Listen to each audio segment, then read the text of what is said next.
Ryan Garcia has unveiled his next steps in the ring, outlining plans for an exhibition bout against Rukiya Anpo on December 30th in Japan, followed by a potential clash with Jake Paul. Garcia, 24-1 with 20 knockouts, has framed the fight with Paul as revenge for Mike Tyson, but the sequence of his upcoming opponents has raised eyebrows among boxing purists. After all, Ryan is preparing to face a skilled kickboxer in an exhibition and then a YouTuber-turned cruiserweight fighter. Rukiya Anpo, standing at 6 feet tall, is no stranger to high-profile exhibitions. On July 28 this year, he shared the ring with Manny Pacquiao in Saitama, Japan, dominating the aging Filipino legend over 3 rounds. Although officially ruled a draw, Anpo landed heavy shots and appeared to be going for a knockout. This aggressive style could pose a significant challenge for Garcia, who will be stepping into Anpo's home turf, where the Japanese fighter will undoubtedly aim to impress his fans and boost his global reputation. For Garcia, this exhibition presents a route to stay active while serving out a 1-year suspension from the New York State Athletic Commission. The ban was handed down following a positive test for a banned substance after his April 20th victory over Devin Haney in Brooklyn. However, the fight against Anpo is no soft touch. Anpo's relentless offense and local support could make for a tough outing, and a loss, even in an exhibition,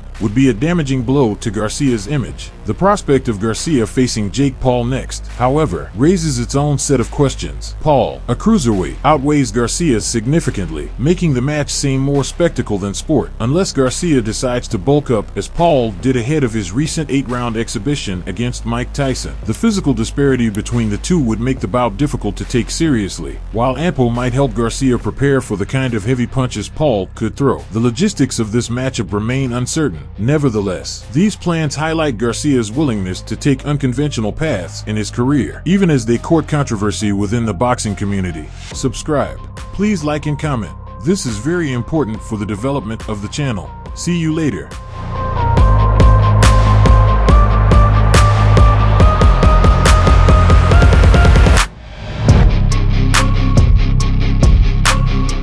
A heavyweight showdown between seasoned journeyman Chisora and the controversial Jarrell Miller is reportedly in the works for February 8th. The fight is expected to take place at a Queensberry Promotions event in Manchester, England. According to insider Dan Raphael, negotiations are nearing completion, with the bout being finalized, while it's not officially confirmed if this will headline the card. Chisora's enduring popularity in the UK makes it a strong possibility. Despite his lackluster performances in recent years, the 40-year-old Chisora, 35-13 with 23 knockouts, continues to draw the unwavering support of British fans. However, while the fight may attract local interest, its global appeal is questionable, especially if DAZN opts to broadcast it internationally. Both Chisora and Miller are far from their prime, and many believe such a matchup would be better suited for an undercard rather than a main event. Jarrell Miller, now 36, is coming off a contentious 12-round draw against former IBF and WBO heavyweight champion Andy Ruiz Jr. on August 3rd. In a fight that lacked fireworks, Miller managed to push Ruiz, but fell short of delivering a decisive performance. Even so, the current version of Miller appears more than capable of dominating Chisora. If Miller comes into the fight in good condition, he is likely to secure a knockout victory without much resistance.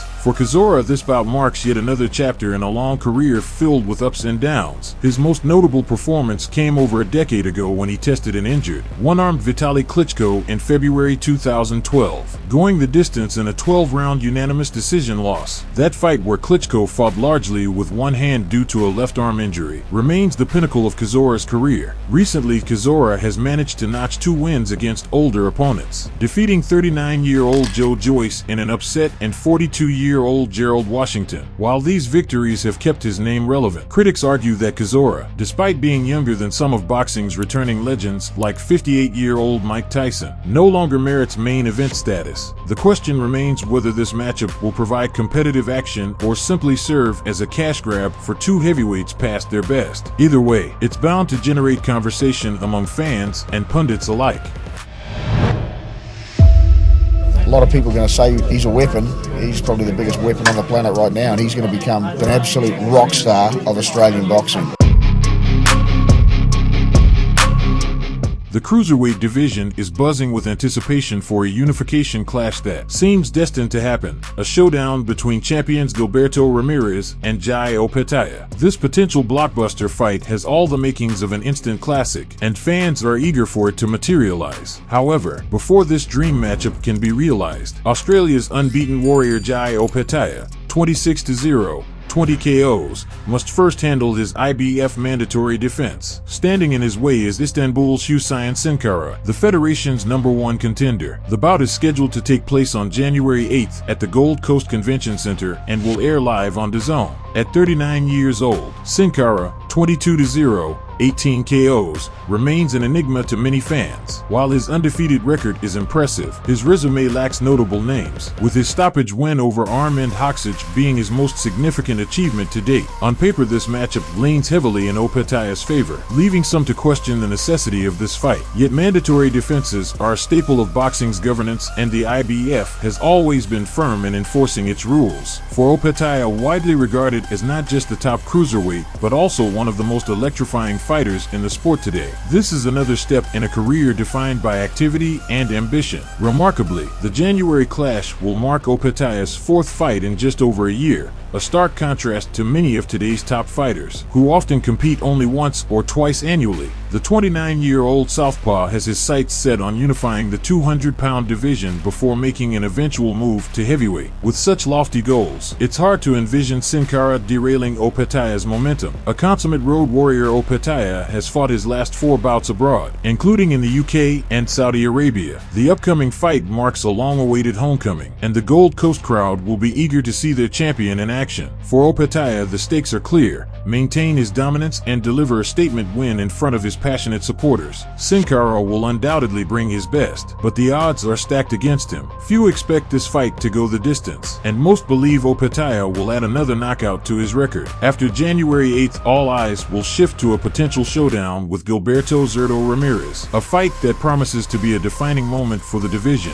When that unification finally happens, whether in a packed arena or on a global stage, the question on everyone's mind will be, who emerges victorious in what could be a historic battle? Subscribe. Please like and comment. This is very important for the development of the channel. See you later.